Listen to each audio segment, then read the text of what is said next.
Genji desu ka? Kore kara yoroshiku onegaishimasu.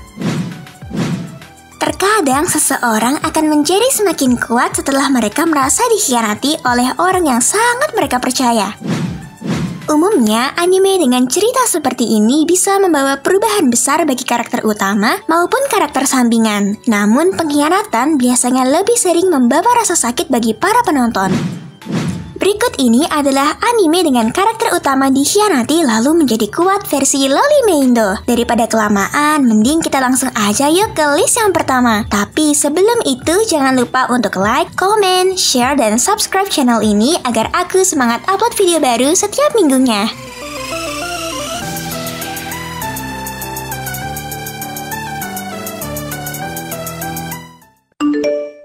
Oni-chan, jangan lupa subscribe dan nyalain lonceng notifikasinya ya.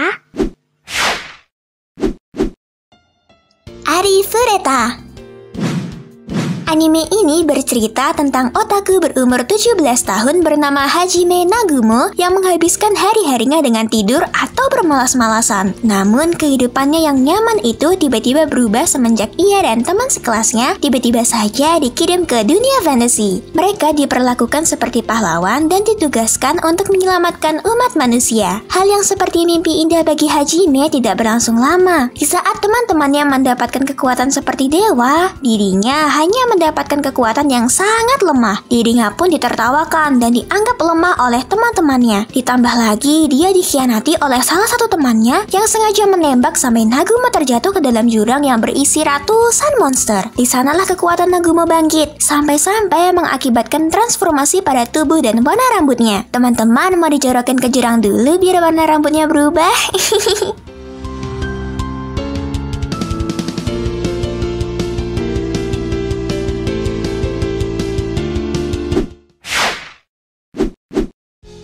Tate no Yusha.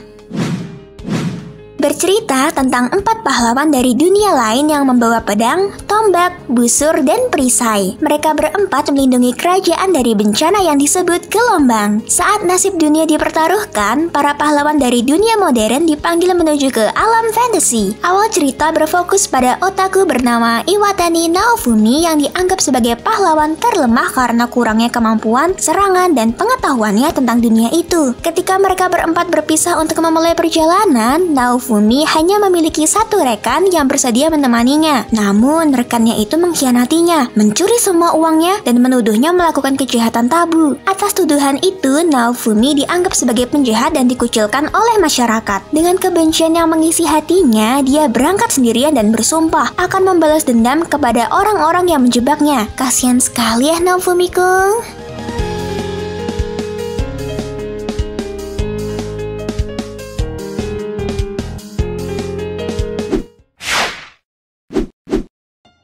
Roka no Yusha.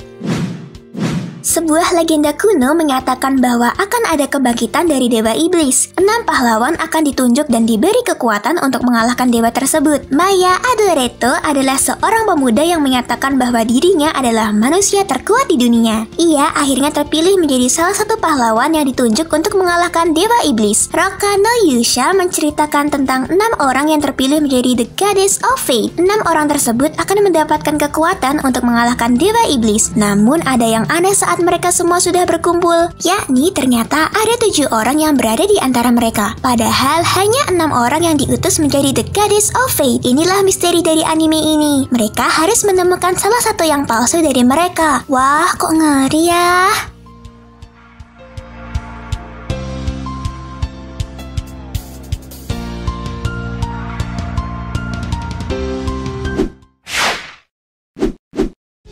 Cross Ange.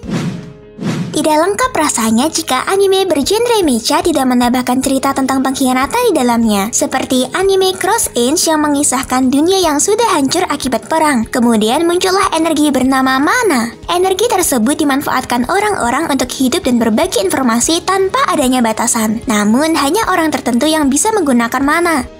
Suatu hari ada seorang putri pertama dari kerajaan Mitsurugi bernama Ange. Putri ini sangat senang menindas Norma, hingga di hari ulang tahunnya kakaknya berkhianat sendiri kepadanya dengan mengatakan bahwa dia adalah seorang Norma. Ange pun dibuang ke Arsenal di mana dia harus membasmi naga yang menyerang Arsenal dan mengikuti hidup sebagai Norma. Kasian sekali ya Putri Ange.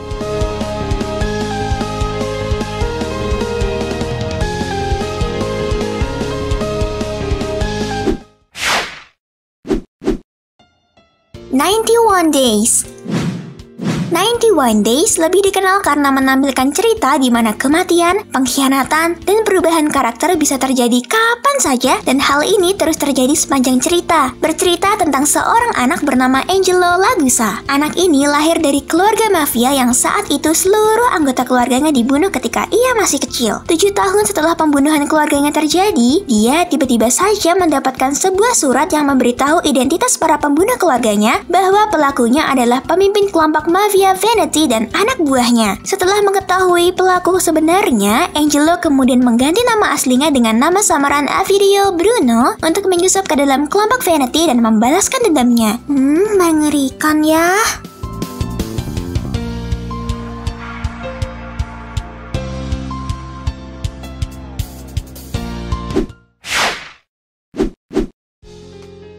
Kaminoto. Anime Kaminoto atau yang lebih dikenal dengan Tower of God bercerita tentang seorang lelaki bernama Yoru yang menghabiskan sebagian besar hidupnya dengan terperangkap di bawah tower yang luas dan misterius. Dia juga ditemani oleh teman dekatnya yang bernama Rachel untuk bertahan hidup di sana. Meski pada awalnya Rachel diperlihatkan sebagai sosok yang baik dan lembut layaknya heroin utama pada umumnya, tetapi sifat aslinya mulai terlihat saat menyentuh pertengahan episode. Kelicikannya semakin terlihat jelas ketika Rachel menipu dan mengkhianati Yoru serta teman-temannya. Parahnya lagi, dengan kelicikannya dia juga mampu mempermainkan dan membahayakan nyawa orang lain demi keinginannya sendiri. Oni-chan, jangan sampai dapat perempuan seperti Rachel ya.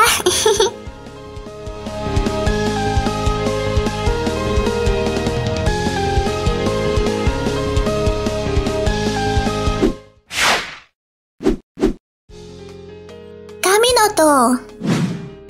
Anime Kaminoto atau yang lebih dikenal dengan Tower of God bercerita tentang seorang lelaki bernama Yoru yang menghabiskan sebagian besar hidupnya dengan terperangkap di bawah tower yang luas dan misterius. Dia juga ditemani oleh teman dekatnya yang bernama Rachel untuk bertahan hidup di sana. Meski pada awalnya Rachel diperlihatkan sebagai sosok yang baik dan lembut layaknya heroin utama pada umumnya, tetapi sifat aslinya mulai terlihat saat menyentuh pertengahan episode. Kelicikannya semakin terlihat jelas ketika Rachel menipu dan mengkhianati Yoru serta teman-temannya. Parahnya lagi, dengan kelicikannya dia juga mampu mempermainkan dan membahayakan nyawa orang lain demi keinginannya sendiri. Oni-chan, jangan sampai dapat perempuan seperti Rachel ya.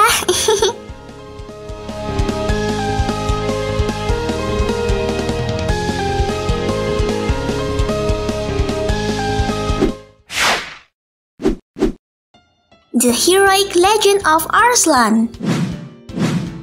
Pada tahun 320, di bawah kekuasaan Raja Andragona III yang agresif, kerajaan Pars yang sedang berperang dengan kekaisaran tetangga yaitu Lusitania. Berkisah tentang seorang putra mahkota kerajaan Pars bernama Arslan, di mana kerajaan tersebut telah diambil alih dan dikhianati oleh kerajaan Lusitania. Arslan adalah anak yang tidak bisa diandalkan, atau dengan kata lain dia itu lemah, dan kemampuannya sebagai penerus tahta pun diragukan. Di saat ia berusia 14 tahun, Arslan ikut serta dalam perang pertamanya, dan dari perang itu dia kehilangan segalanya. Arslan pun harus menemukan kekuatan dan keberanian untuk mengatasi rintangan ini, serta mencari sekutu yang bisa berperang melawannya untuk merebut kembali kekuasaan ayahnya. Pantang menyerah sekali ya Arslan ini.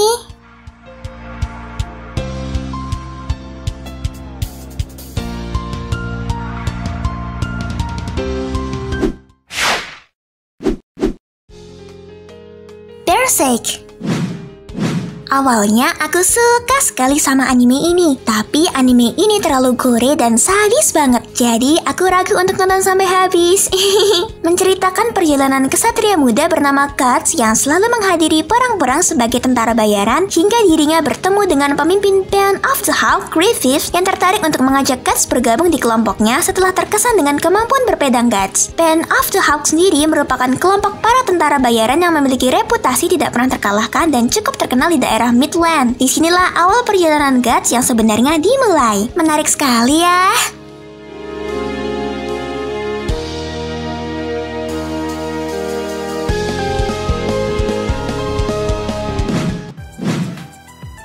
Tadi adalah 8 rekomendasi anime di mana karakter utama dikhianati, lalu akhirnya menjadi kuat menurut Loli Meindo. Terima kasih sudah nonton video ini sampai akhir. Jangan lupa like, comment, share, dan subscribe video ini agar Loli Meindo semangat upload video baru setiap minggunya. Ja, mata aimashou ne. Bye-bye.